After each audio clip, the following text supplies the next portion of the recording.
اور غوث کے بارے میں یہ میرے محبوب کا فرمان سنیں. رسول اللہ کی حدیث سناتا ہوں، مسند امام احمد بن حنبل کے اندر موجود ہے، مجموع الزوائد الضیاء المختارہ کے اندر موجود ہے، حدیث نمبر 894 ہے. حضرت سیدنا ابو مغیرہ حدثنا صفوان حدثنی شریح یعنی ابن عبید قال ذکر اہل الشام عند علی ابن ابی طالب. وہ مولا علی، وہ باب مدینۃ العلم، آپ کے سامنے ذکر ہوا شامیوں کا. میں انی سمعت رسول اللہ صلی اللہ علیہ وسلم یقول، میں نے رسول خدا کو فرماتے سنا ہے. کیا فرماتے سنا ہے؟ رسول اللہ کریم نے فرمایا الابدال یکونون بالشام، ولیوں کی قسمیں ہیں، غوث، کتب، ابدال، اوتاد.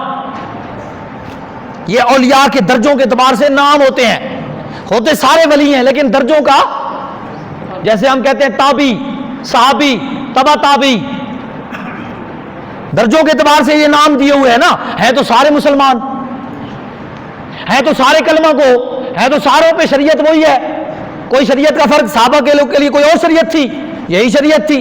تابعین کے لیے کوئی شریعت اور تھی، یہی تھی. پہچان کے لیے کہ جنہوں نے رخ والضحیٰ دیکھا ہے ان کو صحابی کہتے ہیں، اور جس نے ان کا رخ پاک دیکھا ہے ان کو تابعی کہتے ہیں، اور جس نے ان کا دیکھا ہے ان کو تبع تابعی کہتے ہیں. اب اولیاء کے بھی درجوں کے اعتبار سے نام ہے، ان میں سے ایک درجہ ہے ابدال. کون سا درجہ ہے؟ ابدال. یہ رسول اللہ کی زبان ہے. سرکار دو عالم نے فرمایا ابدال جتنے بھی ہوں گے وہ شام میں ہوں گے. کون سے ملک میں ہوں گے؟ کون سے ملک میں؟ ملک شام میں. حضور نے فرمایا ابدال ہوں گے. وہم 40 رجلا، حضور نے تعداد بھی بتائی کہ وہ 40 آدمی ہوں گے. پورے روئے زمین پہ ایک وقت میں کتنے ولی ابدال ہوتے ہیں؟ 40.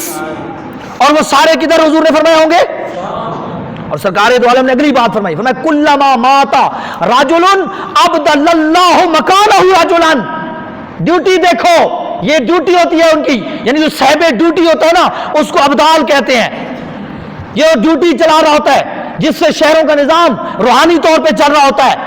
رسول اللہ فرماتے ہیں جب ان 40 میں سے کوئی ایک فوت ہو جائے نا، اللہ اس کی جگہ دوسرے کو مقرر کر دیتا ہے. اللہ مقرر کر دیتا ہے. کون مقرر کرتا ہے؟ اللہ مقرر کرتا ہے. اگلی بات سنیے تو آپ کا دل کو، سینے کو ٹھنڈ ملے گی کہ ہمارا جو عقیدہ ہے، ہم جو بات آپ کو بتاتے ہیں وہ اپنی زبان سے، اپنے پاس سے گھڑ کے نہیں، رسول اللہ کی مسجد نبوی سے اٹھا کے آپ کو دیتے ہیں.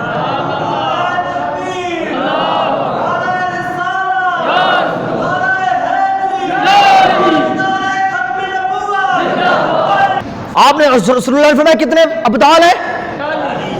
ہیں کہاں؟ یہ حدیث یاد کر لو، شام میں 40 ہیں. اور حضور نے فرمایا کوئی ایک بار جب مرتا ہے تو پھر کیا ہوتا ہے؟ اس کی جگہ اللہ، دوسرا خود نہیں جاتا، اس کو وہ مقرر نہیں کرتے، اللہ لے آتا ہے اس کی جگہ. اور اگلی چیز سنیے، سرکار فرماتے ہیں یسقى بہم الغیث، انہی کی وجہ سے بارش دی جاتی ہے. وَيُنْتَصَرُ بِهِمْ عَلَى الْأَعْدَاءِ، مسلمانوں کو انہی کی وجہ سے دشمنوں پر فتح دی جاتی ہے. وَيُصْرَفُ عَنْ أَهْلِ الشَّامِ بِهِمُ الْعَذَابُ، اللہ انہی کی وجہ سے اہل شام پر عذاب نازل نہیں کرتا ہے. فرمایا اب بتاؤ کیا نبی پاک بھی شرک کا سبق دے رہے ہیں؟ چلو 14ویں صدی کے مولویوں کو تو سمجھ نہ آئی توحید کی، کیا جو توحید کا سبق لے کے پوری دنیا میں آئے. اقبال نے کہا تھا ہمیں کیا پتا خدا ہے کہ نہیں، ہمیں تو بس یا رسول اللہ آپ کی زبان پہ اعتبار ہے. جو توحید کا جس طرح سے مبدا اور منبع ہے، ان کو بھی اگر توحید کی سمجھ نہیں آئی تو پھر 14ویں صدی کے مولوی کی ہم توحید کو پھر ہم اعتبار نہیں کرتے.